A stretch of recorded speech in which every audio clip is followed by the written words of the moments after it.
Hi everyone, welcome into KORITE Live from JCK in Las Vegas. This is super exciting. As always, my name is Jana Lauren and we have an incredible experience for you guys today. Help me welcome in the one, the only, John Issa from the KORITE team. John, we love it when we get to pick your brain. We love it. Tell us a little bit more about your title and your history with KORITE, because you've been with the team for a day or two. Yeah, what little bit. Hello, everyone. My name's John Issa. I'm the VP of Business Development at KORITE. I've been with the company for 23 years now. And before that, I was the head of Canada Fossils, which was a division of KORITE. So I have been working with the Ammolite gemstone and, of course, the Ammonite fossils for my life. For your life. Now, this is actually your specialty. Really how you partnered up with KORITE wasn't necessarily about the jewelry, but about your love and passion for the actual gemstone. Yeah. I studied zoology, and I've been collecting fossils since I was about 6 years old. I've been tromping the riverbanks looking for ammonites, dinosaur bones, dinosaur teeth. My son and I actually have a really good dinosaur tooth collection, and we've been collecting together since he was a baby. So, guys, little John out in the backyard with his pickaxe, just going to town looking for those ammonites. And my daughter, Gabrielle, she is one of the best fossil finders you'll ever find. Oh, she's amazing. She follows in your footsteps. Yeah. We go out tromping the hills and the banks and the Badlands. I love it. The coulees all through. We've been digging dinosaurs since they were babies. That is amazing. So their passion, obviously, your passion, obviously, was passed on to them. But tell us a little bit about, so what I love about bringing you on and getting the opportunity to share this with you guys. Not only are we behind the scenes at the biggest gemstone and jewelry show in the world, but John actually has the behind the scenes of everything that goes on at KORITE, because he works directly with the Canadian government on these fossils. He has access to the whole inventory. We don't even have, what would you say, a fraction of the inventory online. No. Most of it. There's so many. There's literally, if you were looking for your perfect specimen, we probably have it available. Yeah, you bet. It's just cataloged with you. Yeah, and our inventory is always changing. Everything is, coming in, going out, everything like that. So, you just got to send me an email and tell me what you're looking for, and I'll help you out. But a lot of times you have to be patient because... small team. Yeah, small team, but we're very hand to mouth because these items are actually extremely rare. Yes. So a lot of my customers, they can wait a year, maybe a year and a half, sometimes even longer. But at the end of the day, they get exactly what they were looking for. Which is amazing and so hands-on, and that personal experience means everything to so many of our collectors out there. But let's dig a little bit deeper, because I know a lot of you guys, you're like, all right, well, you show the jewelry, you show the new collections, but tell us the history. So let's go way back. Take us back to how did this even happen? So back in the time of the dinosaurs, North America was divided into two land masses. And there was what was called the Pierre Seaway running through the middle of North America. And through that area, we had mosasaurs, elasmosaurs, we had big sharks, we had ammonites, trilobites, all kinds of marine life. And slowly, that sea receded. And now you have the two remnants of that sea. You have the Hudson's Bay in North America, or in the northern part of Canada, and you have the Gulf of Mexico to the south. And they're slowly receding down. And that's why the middle of North America is so flat. Okay. Because it was an ancient seabed. And where we're mining in southern Alberta, we're finding ammonite fossils. And these fossils, they believe the ammonites came to southern Alberta, they mated, and then they died. So just like a salmon will go upstream and go back to the same place it was born, these ammonites would congregate in the area that is now southern Alberta. They would mate and die. So, because ammonites have been found all over the world, but they look nothing like the ones that KORITE has and Ammolite itself. What caused the color?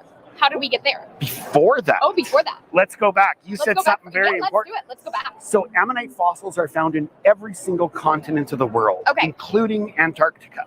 Now, ammonites as a type of animal existed for more than 225 million years. And if you look at us... How long what was their lifespan?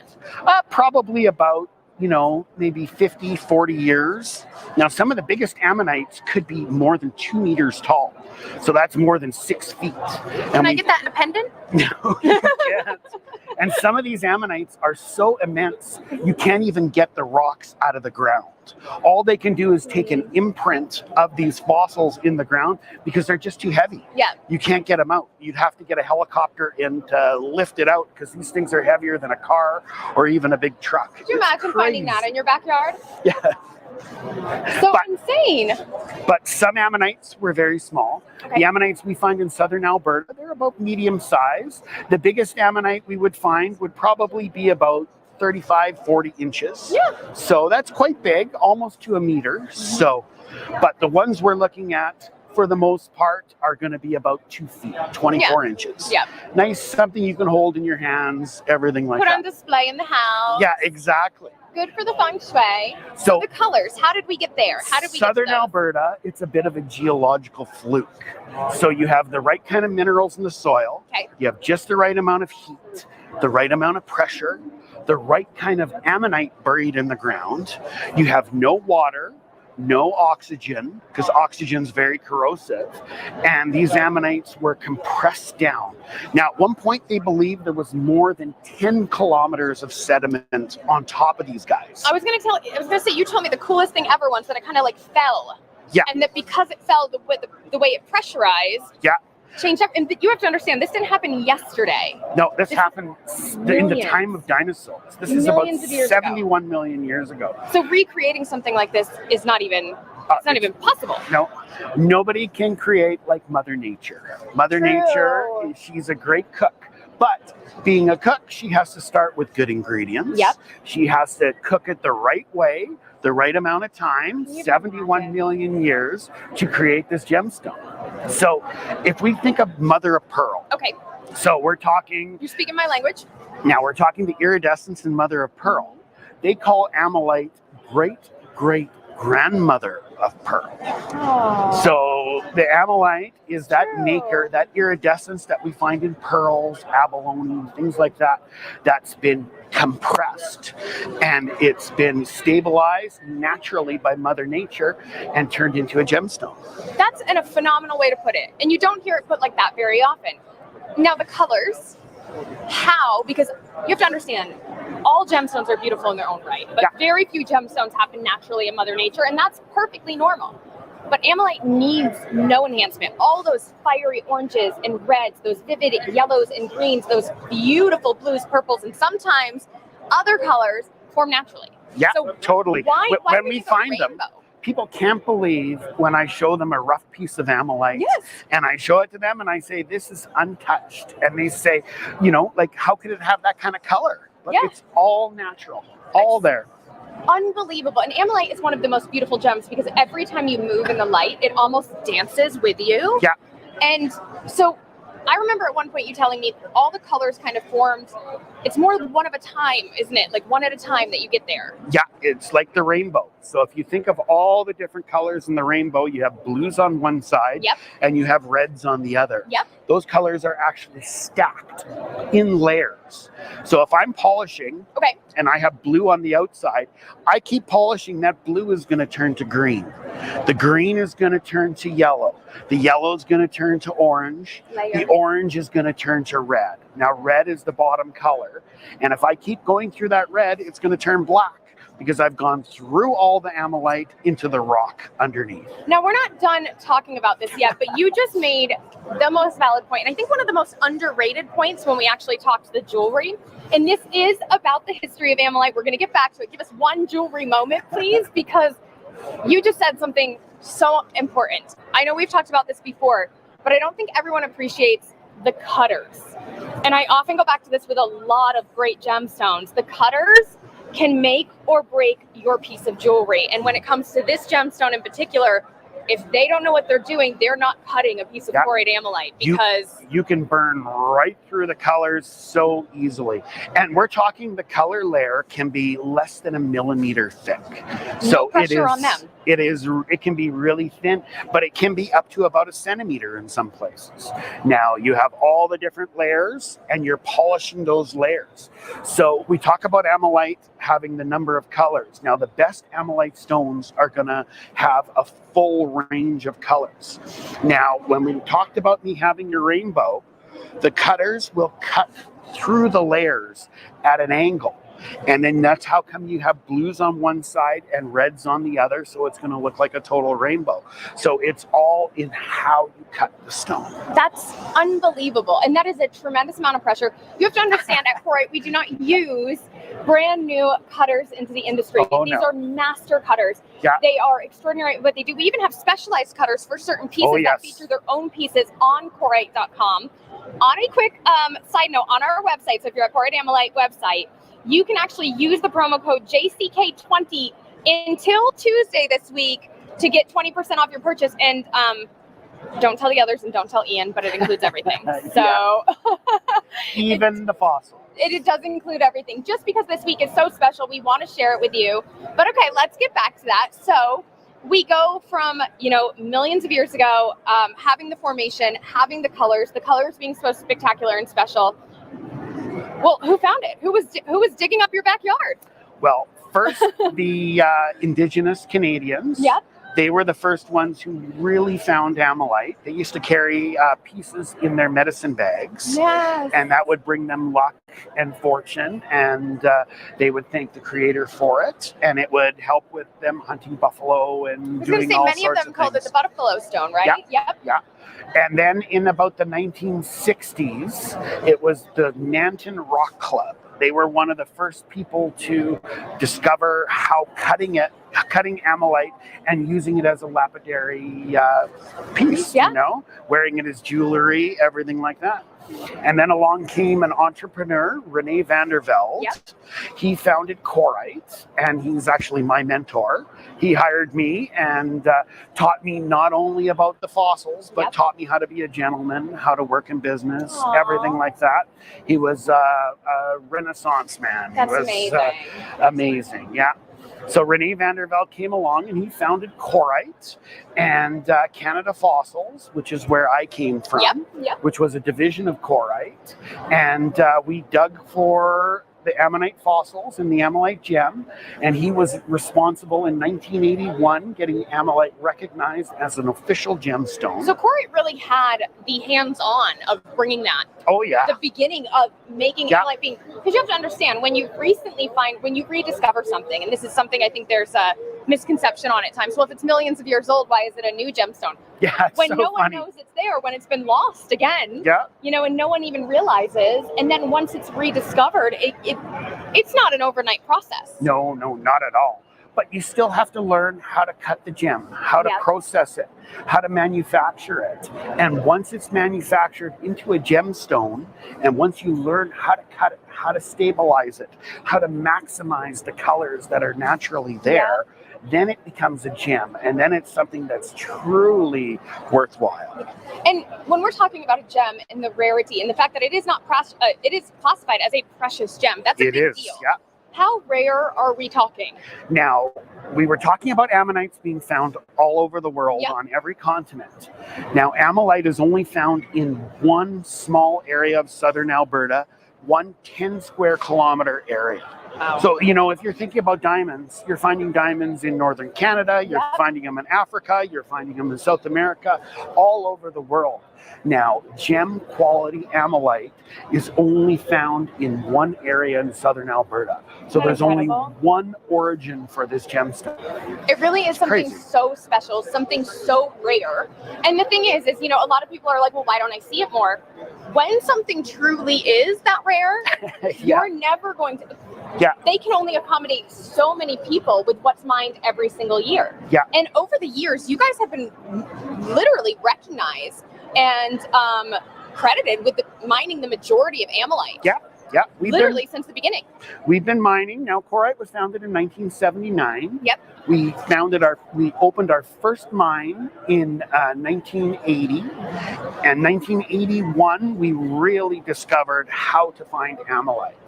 In 1983, we started using heavy equipment. And that was when we exposed the geological layers. We pushed all the overburden out of the way just to get to the gem layers. And we used heavy machinery. But of course, you're using the heavy machinery to find the Ammolite, but once it's found, it's all mined by hand. You're on hands and knees. So I like to say we have to move a football field of earth to get a shoebox of Ammolite. And it's very true. Yeah. And the other thing I love about you guys, and I think this is something that's not as well known as well, is the fact that you all work hand in hand with the Canadian government. Yes. To not only mine this gemstone, mine it ethically, do it the right way, but then also to restore the land even better than what you found it. Yeah, you bet. Canada has some of the strictest laws governing mining and fossils. So even though we're mining in Canada and we're spending the money, we have the heavy machinery, we have teams finding fossils. When we find these fossils, they actually belong to the province of Alberta, even though we're spending the money, time, and energy. Yep. So every fossil we find is numbered, registered with the government of Canada. They all get an individual number, and the government will look at each and every fossil that we find. Anything that they deem scientifically important or anything that is not represented in the provincial collection is kept by the government or by the crown, as we like to say. And then the rest of the fossils that they don't want are granted as a gift to KORITE. For doing all the work, working alongside with them. And it's something that's really important because this is a piece of history, and not every gemstone has the significance of being a piece of history. Now, you have an example of one that would say maybe they would have more interest in, because you have a really cool one that you can show us and share with us right now. So this is an ammonite. This is a Placentisserus costatum from Alberta. You can see the beautiful colors. Let me hold it. Yeah, you hold it. But if you look really closely now, you're seeing all these pot marks here. You're seeing these right over here, everywhere. Those little marks there, those are actually bite marks from a marine reptile, which is a mosasaur that actually preyed on these guys. So what is that? So it literally is a marine, almost like dinosaur. Yeah, you bet. It's a massive, I guess you could call it like a monitor lizard. Now, these guys got up to, 12 meters or about 50 feet in length. They had long snouts, big teeth, and they had mouth like a crocodile. And they would come and they would feed on these guys and chomp on them. So if you look at these bites really closely, you can see compression fractures around the bite, which tells you that there was a lot of force.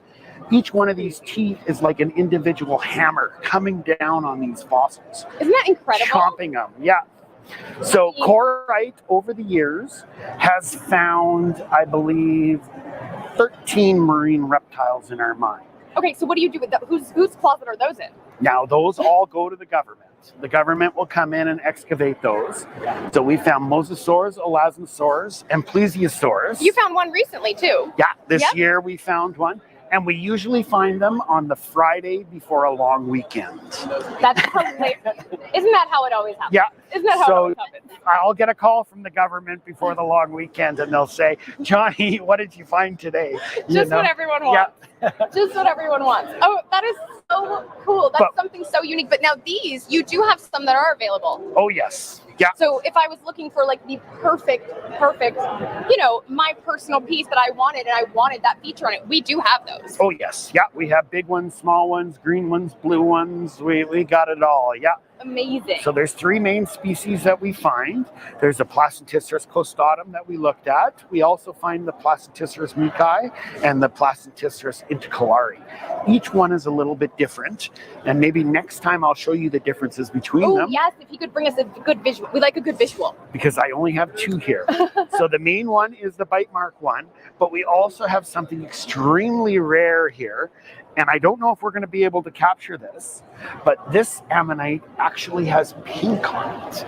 Now, we talk about blues and purples being the rarest color, but I think the pinks are the absolute rarest. Now, we only see this a handful of times, and I've been working with these fossils for more than 20 years, and I can count on one hand the amount of times I've seen pinks. So you can almost see it's up in this little corner here, so up in this area, but what we're going to do is I have a great visual for you. John actually took this. Now you have to understand, we are behind the scenes, and at some point I'll try and post a behind the scenes at JCK. The behind the scenes part is very real. So John busted out his iPhone so that we could share that with you. And you could see how incredible the colors are. So you're looking here, you're seeing pinks and a little bit amazing to see. Go back and say that because I accidentally removed us and then Oh, okay. and then our audio probably. So you're seeing the pinks and purples is what he was pointing out. Yeah, it's just so unusual to find the pinks and purples. So this is one that, you know, it's probably been about 4 years since I've seen the pinks and purples. They're that rare. Now, is this available if I wanted to contact you? Yes, it so certainly it is. is. So I could actually reach out to KORITE via customer service. They'd put me in touch with you, and this one is actually available. Yeah. So, and these are not the only ones. You can visit the website, and there is a wide array for you to be able to look at and choose from. Right now, we are running our promo code for JCK. So JCK20 gets you 20% off any purchase. That includes the jewelry. But we really wanted to come and share with you a little bit more about the history and the things we don't always get to focus on. Now, you've got some hand specimens and stuff for us as well. Some free-form pieces, which are always really cool to see. I have one of these at home, and I love it because I'm super into crystals and gemstones everywhere. And if you go downstairs in my office, there's just like a wall, and mine's right on that wall. You should see my house. I can only fathom. We should do behind the scenes from John's house. I'm just saying. my floor in my kitchen is all fossils. Stop it. So, yeah, we excavated some rock from Wyoming that has fossil fish in it. It's amazing. I mean, who hasn't? Yeah, it's crazy. So tell us about these guys. So these are the hand specimens. Okay. So these are pieces of the Ammonite fossils or the counter fossils. Okay. Now, these are pieces that we would cut gemstones from. So 90% of what we find are broken pieces or fragments. Okay. And those are the pieces we cut the gemstones from. Now, we would never take a whole Ammonite fossil and cut it up into gemstones because we find enough of the broken pieces or fragments. So whenever we find a whole Ammonite, those are special. It's party time. Yes. So they're not found that often. But the pieces we find, these are ones that we're going to use to cut gemstones. Okay. So some of them we keep as pieces. So these come in a beautiful black box with the membrane here. So you can have it here. And these large boxes even have legs. Kickstand. Yeah, if I can get it out. You can see there, it's got legs. Little kickstand. So it'll stand like that. But you can also take the box, you can open it up, and you can take the piece out and see it. And you can see this one has all kinds of greens and purples and blues. And just like us, every single piece is going to be different. Which is kind of the really fun part about it. You know, every single piece is going to be your own. Now, these are available on the website. Yeah. And so there's kind of a one that you can get like a surprise one, but then there's ones that you can actually go on and buy that specific one. You bet. Yeah. Which is really nice because then you can actually pick out the piece that sings to you the most. Yeah. So you can buy the small boxes or the large boxes, or if you wanted, you could even go for something larger. Yeah. We have some larger pieces here, but you know, if I were you, I would just contact customer service and I would say, look, I'm a blue guy. Yeah. Or I'm a green guy. I really like green. John will find it. And we will find it for you, for sure. Yeah. So if you reach out, tell them what you like. Someone will get back to you right away. We'll find a piece. We can even take photos, email them to you, Absolutely. and get you the piece that is you. That's the main thing. Amazing. We love being able to pick your brain on everything, and we greatly appreciate you always sharing your knowledge with us because it's such a different look at everything else that we get to talk about. You know, we'd love to talk about the style and the jewelry and how fun it is and how Ammolite goes with everything, but we really appreciate you sharing your knowledge and your years of experience with us. It's amazing. I always like to say that, you know, I get to work on the fun side of the business because I get to deal with the rocks. I get to take people tromping the hills and tromping the riverbanks. When are we doing that video? Fossils. When do we get to do the chomping of the riverbanks and hand me my pick? I'm in. Anytime. Anytime. I would love to take you. Yeah. I won't be wearing a dress in that one. I'm gonna have to put on my mining clothes. So I can't thank you enough for hanging out with us, giving us a behind the scenes. And if you are at JCK, you still have time to come and visit with John and pick his brain even further because we are here. Come by and you can actually see the purple and pink Ammonite. You can hold it in your hands. Absolutely. It's amazing because it is quite a substantial piece. Yeah, it is. Like when you hold these, you don't realize that this is a rock. These are heavy. Absolutely. This is probably about what? About 5 pounds, 6 pounds? At least. The other one is even heavier. Yeah. So make sure you come by and see us if you are at JCK. If you're watching from home and you want to take home a little treasure of your own, go to the website, go to KORITEAmmolite.com and use that promo code JCK20. You have until Tuesday to take advantage of that. Thank you, John. Nice to see everybody. Great Get to see you all. See a little bit of my world. Yes. I love it. Absolutely. Have a wonderful day and stay tuned in as always. Take advantage of those